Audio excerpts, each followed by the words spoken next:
Welcome back, everybody, to the Fantasy Fest right here on Fantasy Pros. Don't forget to like the stream and, of course, subscribe to Fantasy Pros YouTube so that way you can follow us all throughout the year, all the podcasts, all the short-form videos, long-form videos, the Andrew Erickson dance routines. There's so many things here at the YouTube channel that you must absolutely hang out and be a part of. That's why you subscribe. That's why you click the bell till it goes ding. And, of course, don't forget, we're brought to you by Betting Pros is sponsoring this event. I will be hosting that NFL show on BP this season. Every single day, you're going to find me over there. So go subscribe to Betting Pros also and check out BP. Our all-new app is rocking and rolling. Sync all of your sports books to Betting Pros and start betting smarter, not harder, along with me and Fitz and all my friends over on the Betting Pro side of things. But let's get back to fantasy and let's get back to it with one of the best out there in the business.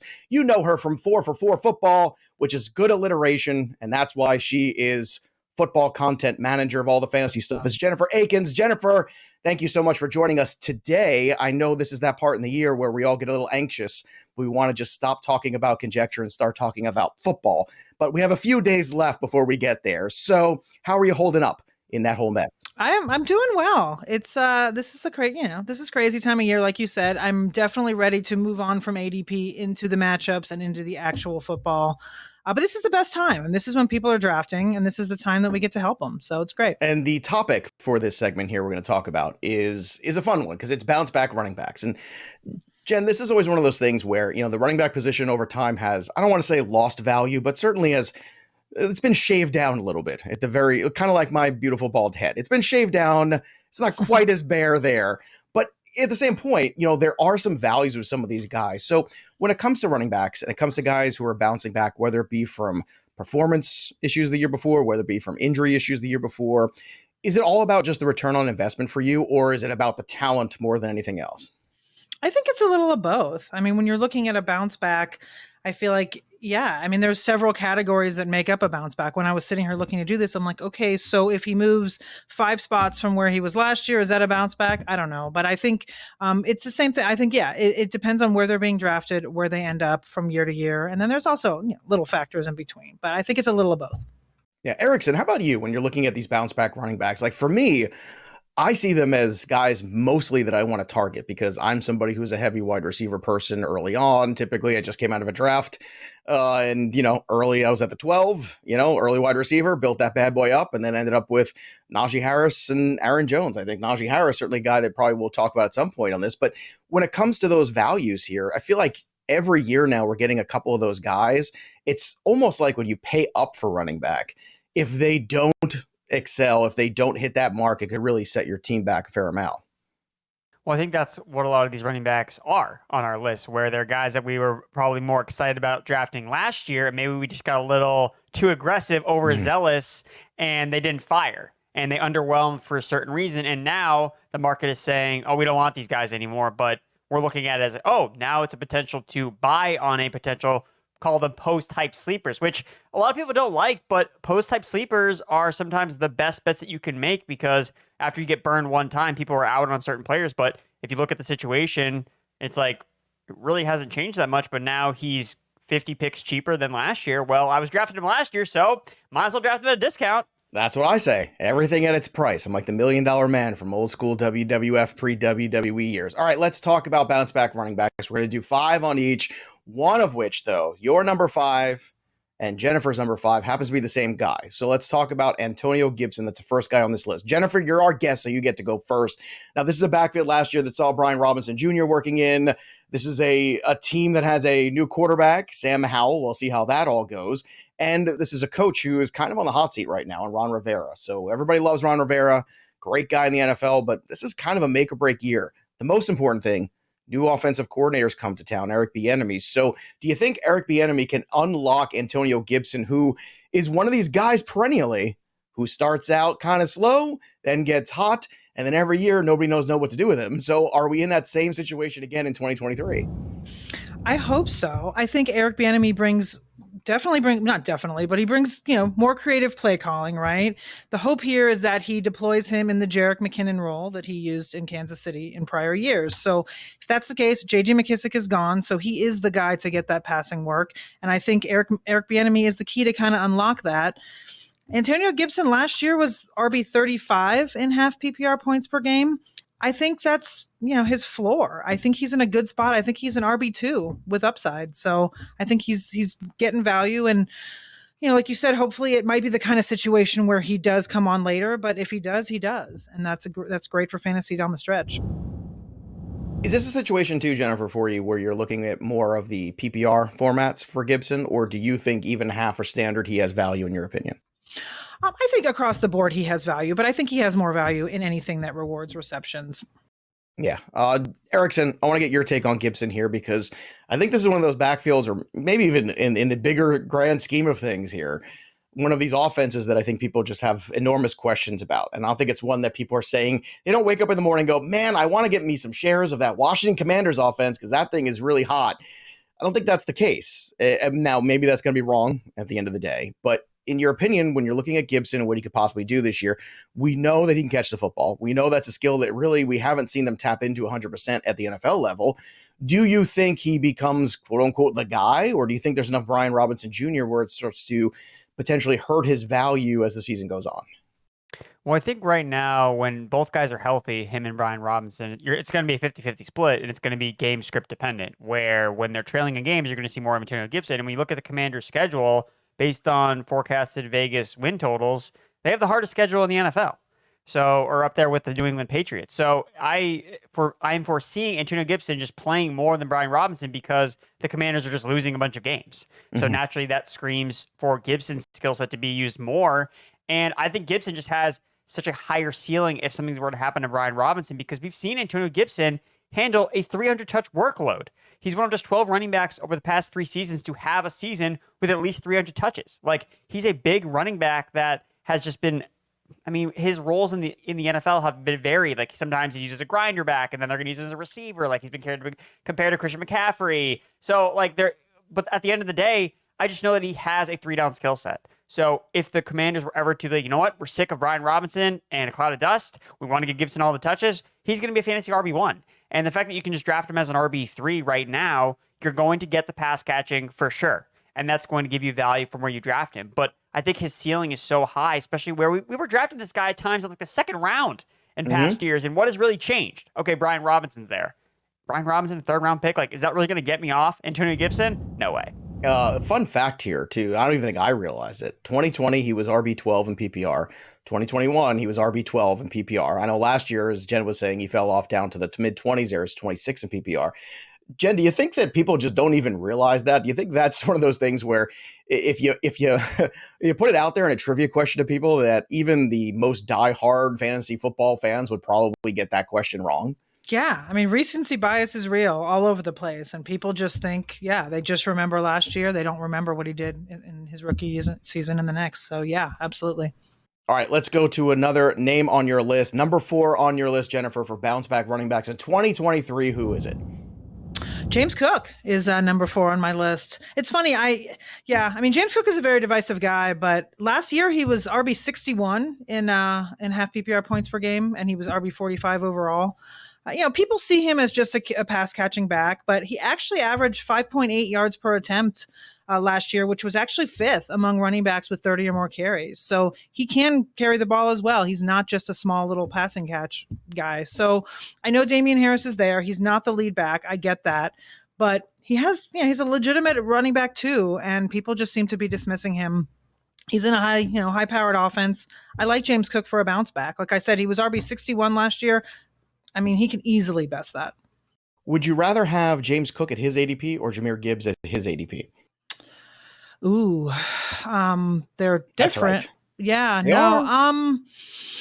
they're different, but yet kind of the same in a sense. Like, you're looking at probably more of a PPR guy, theoretically explosive in that sense, decent potential offense. Obviously, I think, people think that, the Lions can be pretty good this year.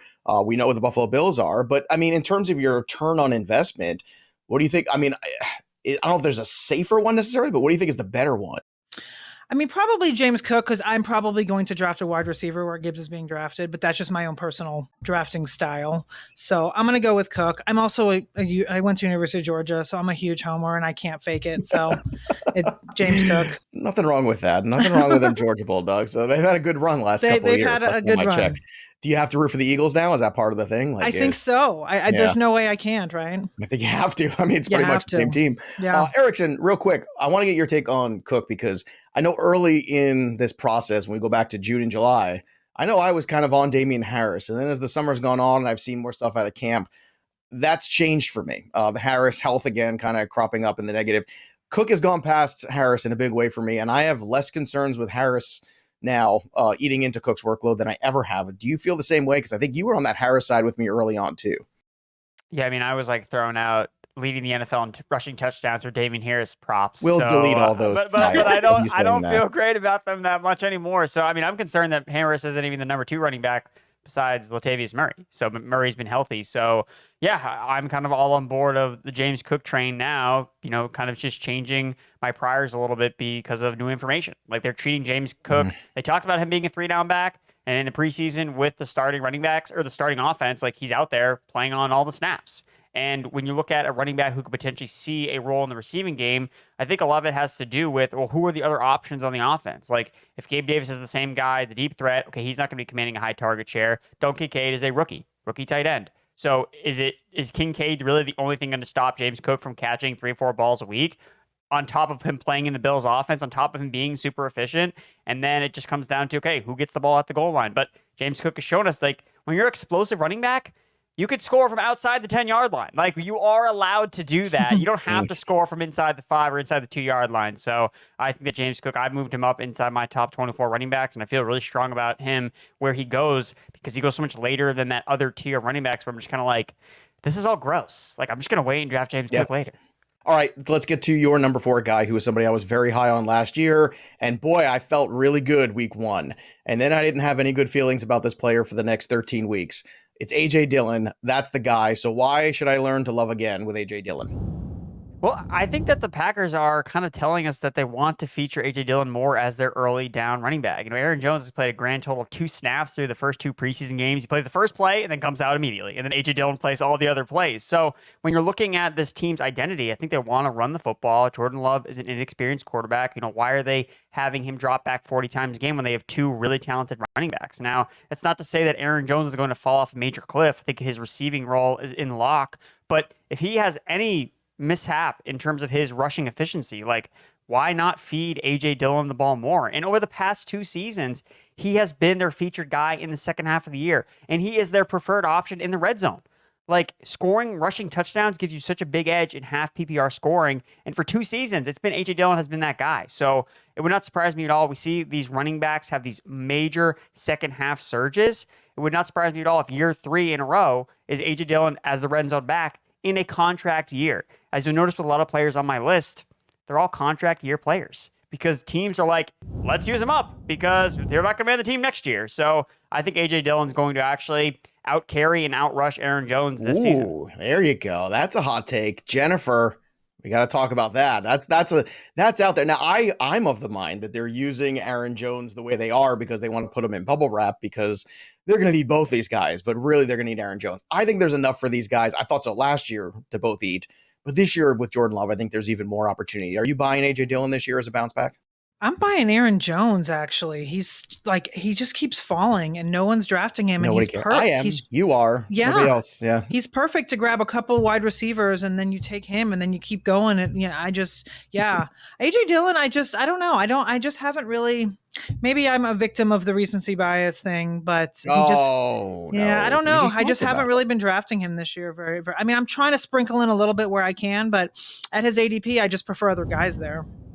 If you want a chance to win a glorious 36-inch fantasy championship trophy for your league, courtesy of our good pals over at Trophy Smack, the #1 destination for epic fantasy tournament trophies, you need to subscribe to Fantasy Pros YouTube channel right now. Drop a comment below in this video, and that's it. That's all you got to do. We'll be announcing a winner today, so stick around for all of Fantasy Fest and make sure you turn on those notifications so you can claim your prize, which is that incredible trophy, courtesy of Trophy Smack.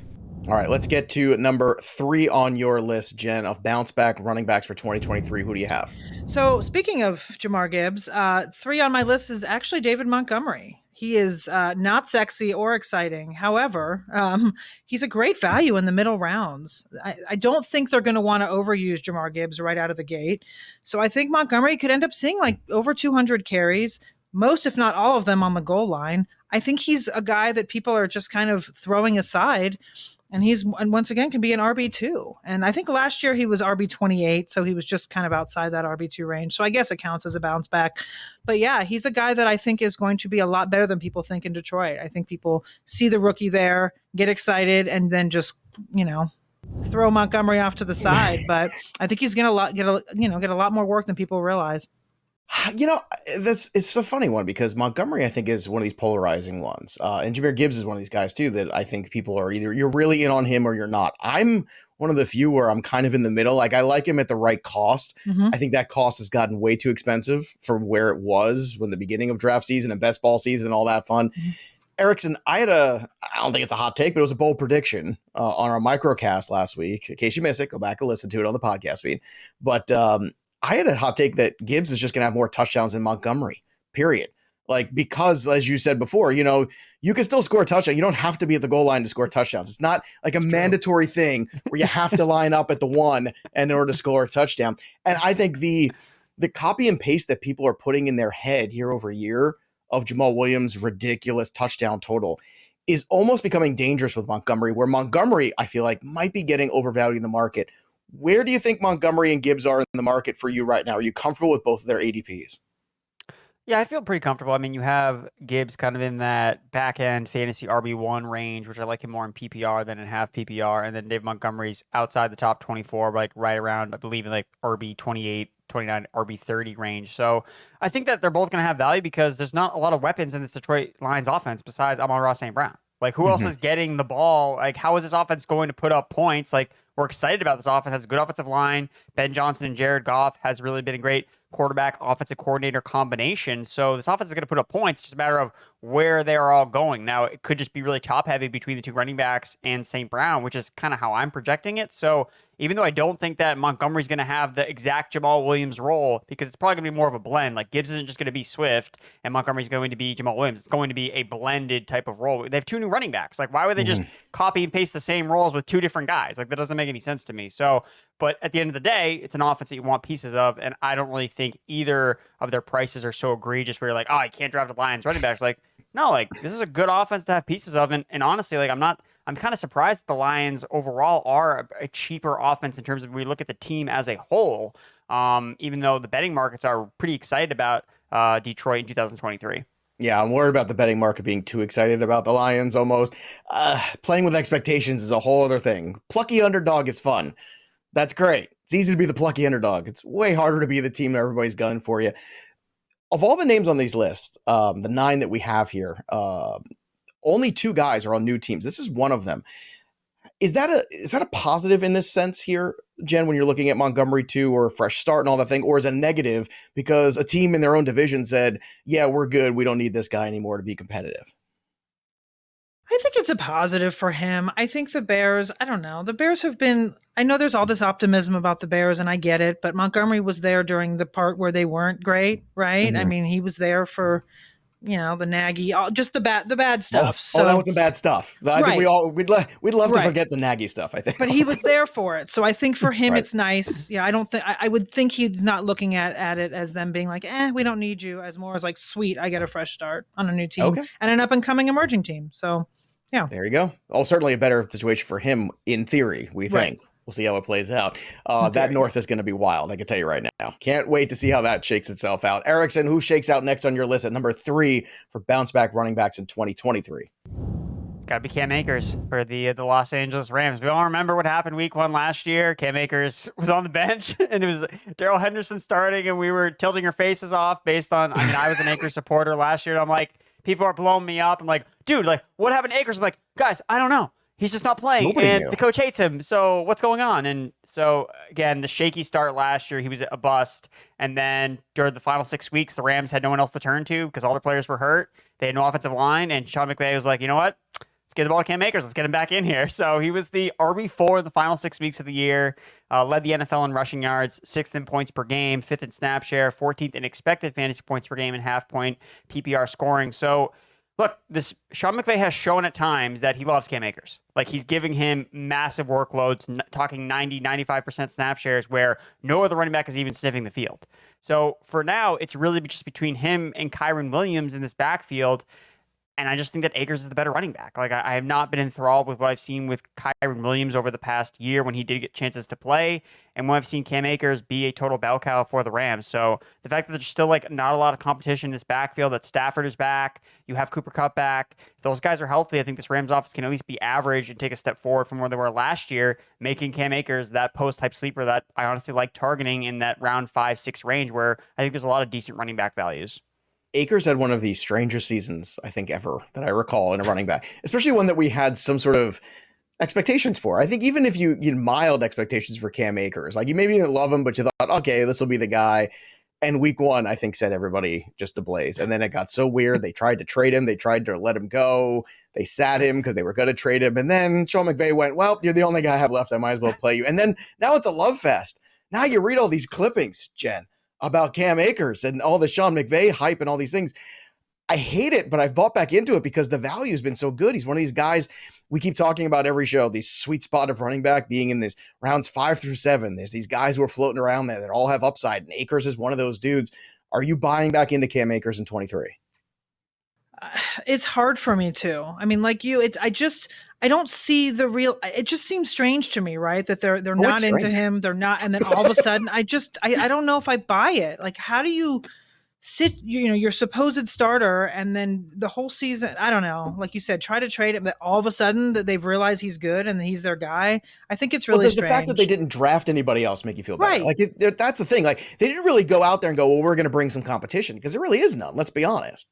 Right. I mean, yeah, like both of you have said, I mean, his ADP, he's not expensive. So it's easy to buy back in, but mentally it's difficult to buy back in. No, for sure. Definitely. Right. Oh, yeah, absolutely. I'm sure. Although when he got kicked out of practice like a couple of weeks ago, I was like, oh no, not this again. Here we go again. And I was like, oh no. Did you call up your therapist to go and sit and have a little Cam Akers session after that? Yes. You know, talk on the couch. All right. Let's get to number 2 on your list, Jennifer, of bounce back RBs. This is another guy. This one. So we talked about a Detroit running back, all right, coming from Chicago. Now this is a Detroit running back who is now in Philadelphia. It's a crowded backfield, though. It's DeAndre Swift. So, Jen, what are your feelings about DeAndre Swift in 2023? So, like you said, it is a tough backfield to navigate, right? It's definitely a crowded backfield, and there's all kinds of rumors swirling around. One day it's Gainwell as the main guy. We don't really know what's going to happen, but I do feel like DeAndre Swift has the best combination of floor and ceiling of the 3 backs that are in there. I'll take Boston Scott out because, let's be realistic, he's not there. Unless it's against the Giants, we're not going to talk about Boston Scott. But I do feel like DeAndre Swift is the best combination, right? There's been reports that they've been making sure to give him, the ball in space. He's the guy that can technically play any down there. So I feel like if he's healthy, I think he has the possibility to outperform his ADP. Now, like I said, I'm not pounding the table. I'm not like, this is my guy or anything, but I think he fits the bill as a bounce back if he stays healthy. I think this is one of those questions, too, when you start to hit the depth charts, right? You read all this stuff about, well, Kenneth Gainwell at the top of the depth chart, or this guy at the top of the depth chart. And if it's not Swift, that can worry some people. But sometimes the starting job can be overrated. This is fantasy. Right. So I guess at the end of the day, can Swift do enough things in this Eagles offense that was so good at running the football last year? If he could stay healthy, again, that's a huge if. But from a fantasy perspective, let's say maybe he is still splitting carries, splitting touches, but the quality of what he's getting, is that enough for you to make the investment in ADP on him right now? I mean, I'm in and out of him. Like he's not someone I'm targeting, but I will sprinkle him into my portfolio. Yeah. Swift is a polarizing guy, Erickson. I think some people would say maybe the later you get him, the more intrigued you are. Currently, I know he's somewhere around like the 30th running back. It's guys like Antonio Gibson. And I'll put this question to both of you guys because you both had a Gibson on your list. I know Swift you have higher up. In that same range, Erickson, would you rather have Antonio Gibson or DeAndre Swift? I would rather have Antonio Gibson because I know what his role is on the offense. Like, I still don't. I think the Eagles are in a situation where, like, dude, we don't care what running back is going to run behind our offensive line because they're going to be good no matter what. And whatever bonus we get from Swift, because Swift is supposedly supposed to be this dynamic pass catcher, like, they'll take. But I think that they're at a point where they're just going to put whoever back there that they trust. And honestly, when it comes down to like red zone usage, like that seems like it's Kenneth Gainwell. So like if Swift is just getting carries in between the 20s, like averaging 5 yards per carry, catching 1 or 2 passes, like what does that really do for me when Antonio Gibson is the clear-cut target in an offense that isn't competing for targets with A.J. Brown, Devontae Smith, and Dallas Goedert? Like I don't see how Swift is going to get targets with those guys there and an offense that targeted the ball to running backs at the lowest rate of all teams last year. Jen, Antonio Gibson has not 1 but 2 RB1 finishes. We've already established earlier in this segment. So would you rather take Gibson, who's going a couple spots after DeAndre Swift, or would you rather have DeAndre Swift? If they're both there, I'm taking Gibson. I mean, I can't. Okay. Yeah, that's the truth. I mean, like I said, for this segment, I had to come up with another body, and I came up with Swift because I do feel like he is being undervalued a bit, and I feel like obviously things have to break his way. But if they do, he has the potential to outproduce what people are thinking. That's all. Let's get back to Erickson's list here. Number 2 for you, Andrew. What do you have?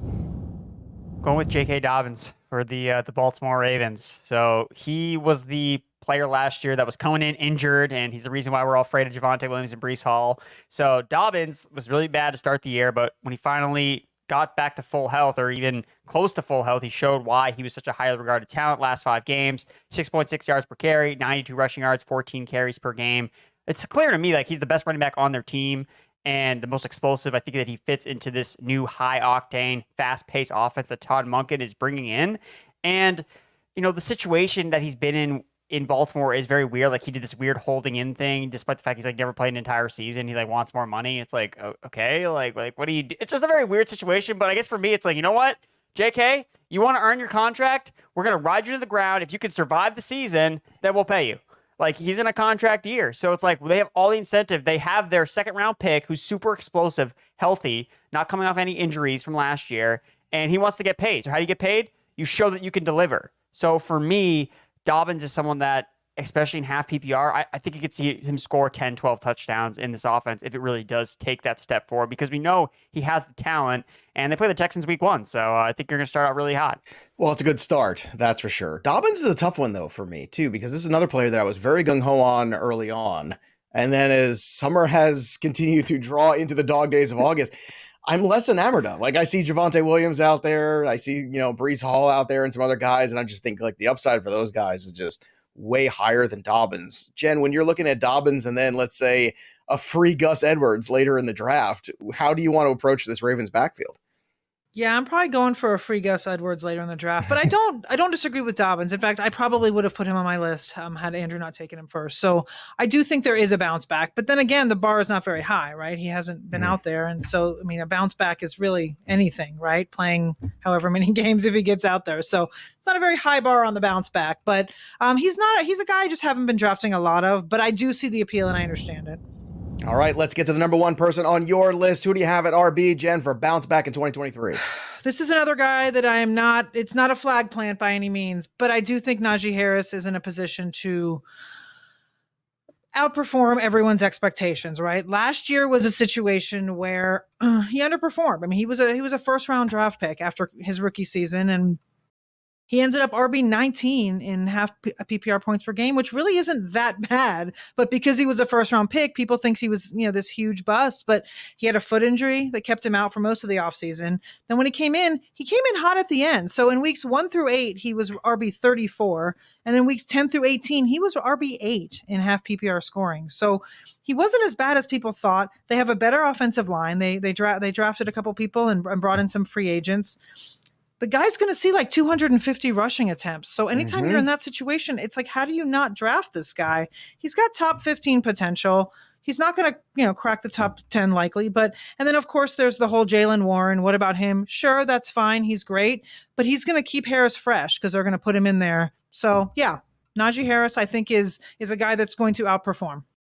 I'm drafting him everywhere. I agree. And he's a physical back too. Jaylen Warren's fun. Najee's the guy, so let's not forget that. All right, Erickson, who is your number 1 bounce back RB for 2023?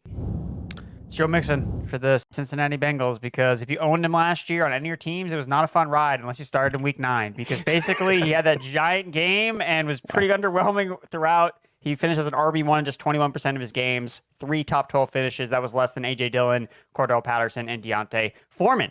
But when you look at the situation that he's in, he is the starting running back for the Cincinnati Bengals, who are a top 5 offense. He finished third in expected fantasy points per game last year behind only Austin Eckler, McCaffrey. He was top 5 in terms of goal line carries. He gets targeted on early downs. He was 8th in fantasy points per game. Like, I get that people look at Mixon and be like, oh, he's old, he's dusty, but it's like, he's only 27 years old. Like, I don't think that he just like hit this massive cliff. I think he ran a little bit bad at times last year. The offensive line was new. They had newer pieces. Things were starting to gel. And it's just, I'm looking up and like, he's RB15 and ADP and he plays on the Bengals still. And it's Chase Brown and Chris Evans and they got rid of P. Ryan and Travion Williams is already hurt. So I'm just looking at him like, look, he took a pay cut to stay with his team. Like, they clearly don't value him super highly, but at the same time, the Raiders didn't value Josh Jacobs highly last year either, and they ran him to the ground. Like, this is going to be Joe Mixon's last year potentially on a Super Bowl winning team. So for me, I think Joe Mixon has RB15. If he was going in round 2, I would be shying away. But in round 4 for the starting running back for the Bengals, I can swallow my pride and draft a quote-unquote dusty running back that could score 15 touchdowns. I can't disagree. I like both of your number one choices. Make sure you earmark some of these running backs we're talking about on your cheat sheets over on Draft Wizard too. That way you're using the software correctly. Use those cheat sheets. You can make your own, or you can use hybrid versions of different analysts out there. And of course, I want to thank Jen Eakins for joining us here, the football content manager for all the fantasy stuff over there at 4for4 Football. And of course, follow her on the Twitter machine at Jen Eakins NFL, EAKINS. Jen, thanks so much for your wisdom and your time today joining us on the Fest. We're getting a break. We come back, more fantasy football for you. Don't go anywhere. We'll be right back right after this.